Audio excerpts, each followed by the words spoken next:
Это актуальное интервью в студии Александр Хавренко.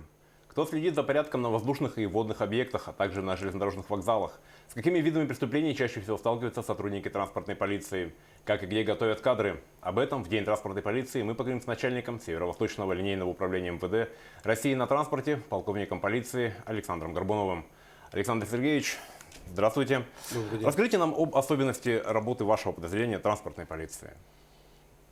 Подразделение транспортной полиции является структурным подразделением органов внутренних дел, а задачи, которые оно выполняет, они аналогичны задачам территориальных органов. В транспортной полиции присутствуют все те же службы, которые сегодня присутствуют в территориальных органах. Значит, основная работа транспортной полиции – это охрана общественного порядка, выявление и раскрытие преступлений непосредственно на объектах транспортного комплекса. На сегодняшний день Северо-Восточное линейное управление является межрегиональным управлением и обслуживает два субъекта Российской Федерации. Это Республику Саха-Якутия и Чукотский автономный округ. Все объекты морского и речного транспорта, воздушного и железнодорожного транспорта находятся в зоне ответственности Северо-Восточного линейного управления. Не так давно у вас появилась еще одна зона ответственности, это открытие железнодорожного вокзала в Нижнем Бестяхе. Соответственно, он заработал, там ваш пункт полиции открылся. Какого рода правонарушения фиксируется именно там? Да, действительно, 10 декабря 2019 года Управлением на транспорте по Дальневосточному федеральному округу был подписан приказ о создании подразделения на станции Нижний Бестях. Сегодня данное подразделение достаточно очень эффективно работает. Мы сопровождаем 6 пассажирских поездов, которые следуют от Нижнего Бестяха и до Тынды, и в обратном направлении. Сегодня мы занимаемся организацией работы и контролем за грузовыми составами совместно с такими подразделениями, как Россельхознадзор, Роспотребнадзор, территориальные органы. Проводим необходимые мероприятия для проверки соответствующих грузов и всего остального.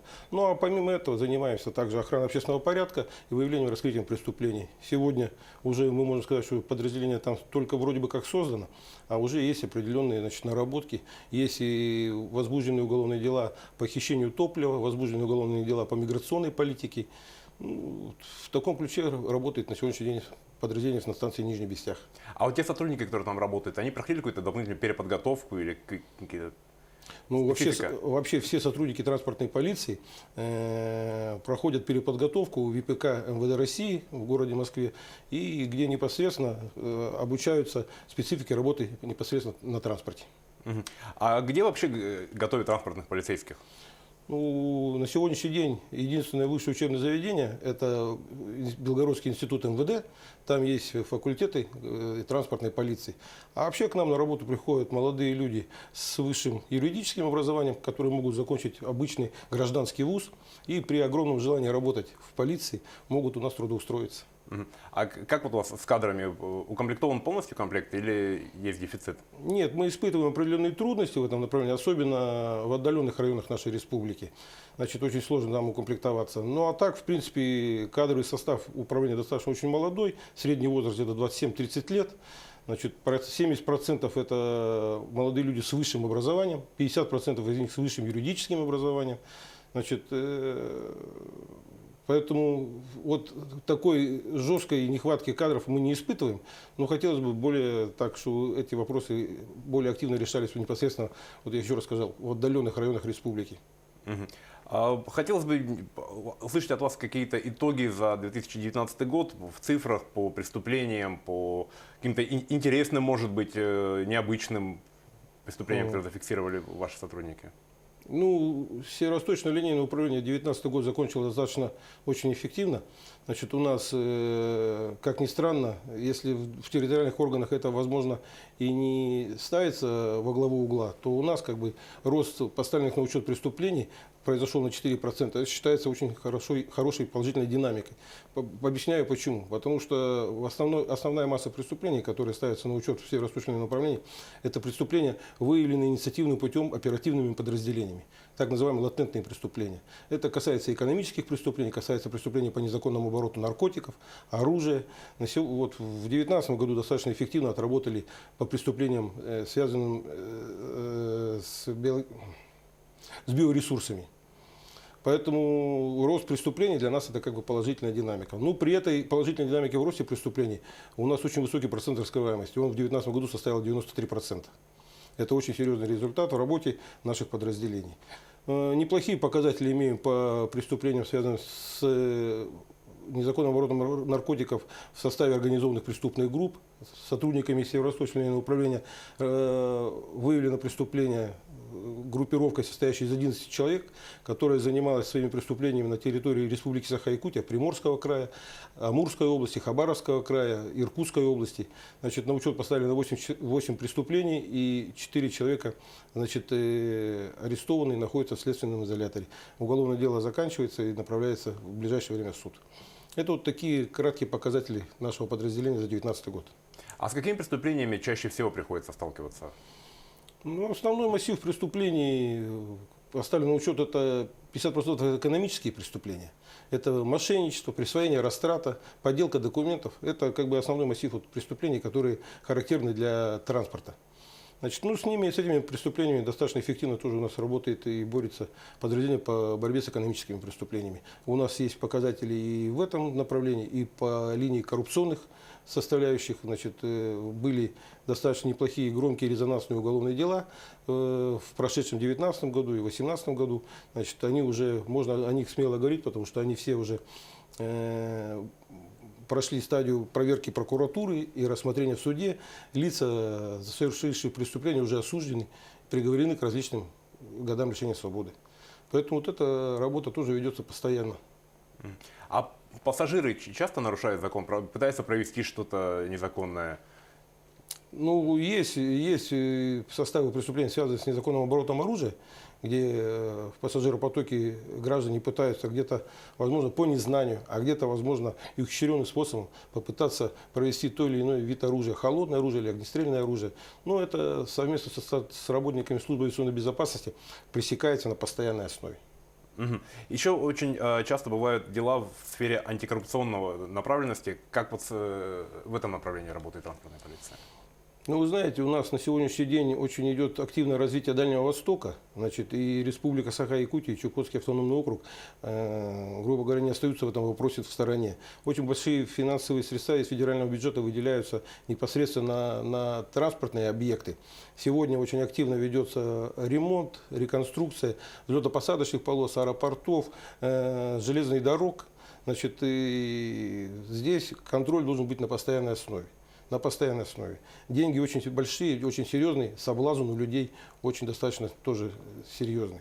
Поэтому в этом направлении мы постоянно работаем. И сегодня у нас есть в производстве уголовные дела. Но сегодня о них мы говорить не будем, потому что следствие по ним только сейчас ведется. Я думаю, что в ближайшее время, когда они будут закончены, установлены Уголовно-процессуальным кодексом сроки, мы можем уже после этого о них с вами поговорить. А климатические особенности нашего региона накладывают какой-то отпечаток на работу ваших сотрудников? Ну, наверное, как и на всех жителей нашей огромной республики. Я прекрасно понимаю, когда на улице температура воздуха минус 50, минус 47, а вот в таких районах республики, как Булунский район, там может быть температура чуть и повыше, но зато такие ветра, что, образно говоря, людям из дома выйти невозможно. В этих условиях у нас нет такого, что мы не можем выйти на службу. Мы выходим на службу и, как положено, выполняем поставленные перед нами задачи. А вот такой пример. Если на вокзале бабушка, ребенок обратится к транспортному полицейскому, проводится какая-то работа, чтобы, не обязательно преступление, а помощь, оказание помощи какой-то? А вы знаете, это предусмотрено, во-первых, у нас 736 приказом. Любое обращение граждан нами рассматривается как происшествие, и по нему проводится обязательно любая проверка. Ну и самое главное, я считаю, что это человеческие качества. Если мы для того и приходим на службу, мы для того и за это мы и получаем, я как всегда говорю, зарплату, чтобы людям оказывать помощь в первую очередь. Это самое главное. А как обстоят дела с буйными пассажирами? Что с этим контингентом делаете? Ну, для этого существует кодекс об административных правонарушениях, если мы не говорим об уголовной ответственности. И в рамках данного нормативного документа проводится вся необходимая работа. Людей доставляют, людей, значит, оформляют в зависимости от той или иной ситуации. Во-первых, ограждают от общества, ну и потом изолируют, если есть в этом необходимость. Это все предусмотрено нормативными документами. А вот с этого года сотрудникам разрешили применять электрошокеры. Уже были случаи? Да, действительно, в декабре месяце президент России подписал указ по данному вопросу, но нашим подразделениям данные спецсредства еще не применялись. Такой необходимости не было. Вот одним из направлений вашей деятельности это является работа с биоресурсами. Так. Как складывается на сегодняшний день ситуация по новым правилам там, рыболовства?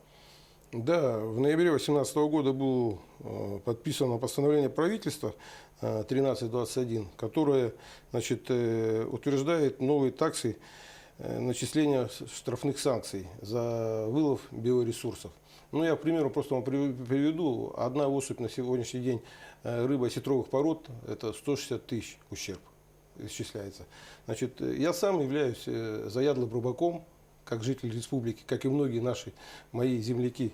И сам, конечно, тоже считаю, что, может быть, есть определенные моменты, которые необходимо пересмотреть и переработать. Потому что, например, для каких-то регионов нашей огромной страны это не важно, а вот для такого субъекта, как Республика Саха-Якутия, где, извините меня, рыба является, грубо говоря, вторым хлебом, это, конечно, очень серьезно. И поэтому я думаю, что в ближайшее время какие-либо поправки будут внесены в этот документ.